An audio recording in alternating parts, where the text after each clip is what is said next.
Đợi chờ một câu tin nhắn là điều khó khăn.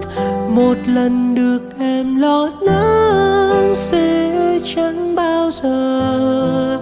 Có lúc anh như giận em nhiều lắm, muốn xóa tên em trong trái tim anh thôi. Còn nhiều điều em chưa biết của một người mới yêu. Thầm chịu đựng bao cảm giác nhói đau vô cùng.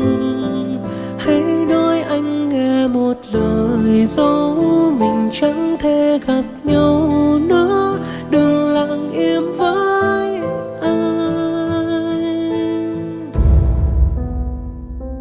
Chuyện tình yêu vẫn hay một chiều, vì đâu có ai hiểu người được yêu vốn vô tư và bất cần. Tội cho anh lỡ thương một người, chỉ mong em sẽ cười dù một chút cũng thấy yên lòng rồi. Có ai cùng tôi khóc nhưng khi buồn tôi hát, giết đi thời gian dài.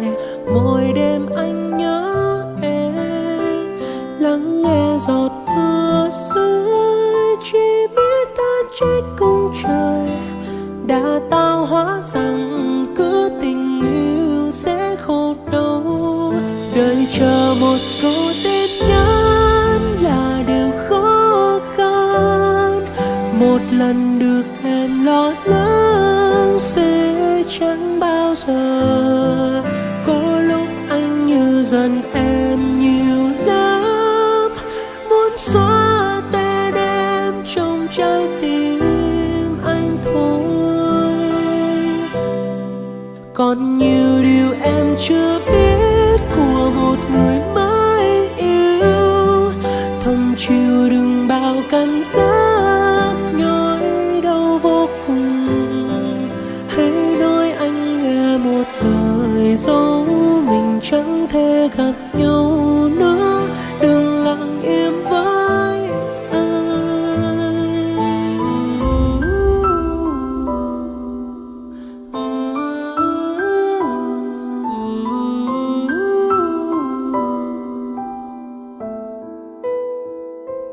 tội cho anh lỡ thương một người, chỉ mong em sẽ cười dù một chút cũng thấy